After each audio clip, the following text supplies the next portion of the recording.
Blessings, everyone, and welcome to another story time with Kanita, where I tell true crime stories and Bible stories. Today is going to be a true crime story. This is going to be the case of Jocelyn Peters.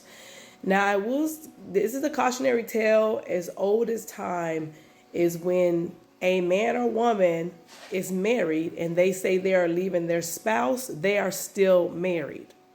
So, cautionary tale, don't get involved with someone that's separated because they're still married. Don't get involved with someone who said they're leaving their spouse because they are still married. So this is Jocelyn Peters. Now, she was an elementary school teacher. She was a light of everyone's life. She was a very happy person. She was dating the middle school principal, Cornelius Green. And at this time, she was 31 weeks pregnant with his child. Now, this was not her first pregnancy. She'd miscarried before and had terminated another pregnancy at Green's urging. So she was determined to keep this baby, who she planned to name Micah Lee. Now, by all accounts, she thought that, her and Cornelius were building a life together. Even though he was married, he was supposed to be leaving his wife. She did not know, not only was he not leaving his wife, but she did not know about the multiple other women that he was also dating and also duping and into believing that they were building a life together. She was totally in the dark about all of these things that were going on in the background. Now, Cornelius was a trash human being. He researched ways to poison the unborn baby by hiding crushed pills in the oatmeal and yogurt. He was doing a lot of things trying to get rid of this child because of the fact that he had this secret that he was still married and he was not leaving his wife, and a baby would probably ruin his plans. And this was all happening during her pregnancy, and she was 31 weeks pregnancy at the time of this incident. So what he did when all his plans failed, he contacted his friend named Cutler. Now, him and his friend, they had been longtime friends for a long time, and so what he did is him and Cutler had came up with a plan to go ahead and basically a murder for hire plan. And so what he did is that he stole money from the middle school dance team. They had a fundraiser, and he stole $2,500 from the fundraiser. So he stole money from children to kill his own child. Make that make sense. So what he did, they planned the killing. They planned it over a series of phone calls.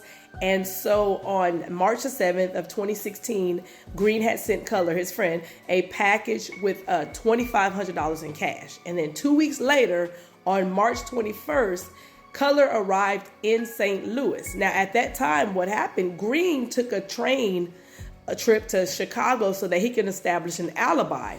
And he'd given Cutler the keys to his car and to Peter's apartment, Jocelyn's apartment. And Green had also bought potatoes so that Cutler could use one of those potatoes as a silencer.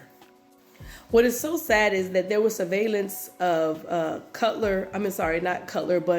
Peters and of Green out at the store. They went and bought groceries together, and in the groceries were the potatoes that were going to be used later on in her death. So on March 21st of 2016, Cutler let himself into Peter's apartment, and she was sitting on the bed and she was doing baby shower invitations. Remember, she was 31 weeks pregnant, so she was doing her baby shower invitations. And Cutler, with the depravity that he had and his being a garbage human being that he is, he used the potato silencer and he shot her in the eye, killing her instantly. Then Green, once it was confirmed that she was dead, Green had called and tried to get her mother to go and check on her because he was out of town.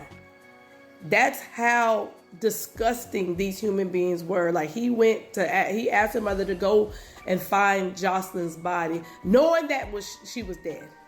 That was depravity at its finest. Disgusting person. Now, when he found out that her mother was unavailable, what he did, he went to her apartment himself and called 911 to report her death himself. Now, that same night, Cutler, his friend, was detained for questioning, and when he tried to retrieve the car, he left at the scene. Just stupid as criminals. And so what he did, you can see here in the video right here, is that he ate 2 pieces of paper from a notebook in his pocket after he was told that he was being detained. Big fat self. Now, in March of 2022, they were both sentenced to 2 life sentences, 2 consecutive life terms. Good for them, and good for that, for the death of Jocelyn Peters. Now, Jocelyn Peters was a beautiful woman. She was a light of everyone's life. She did not deserve what happened to her. God bless you guys.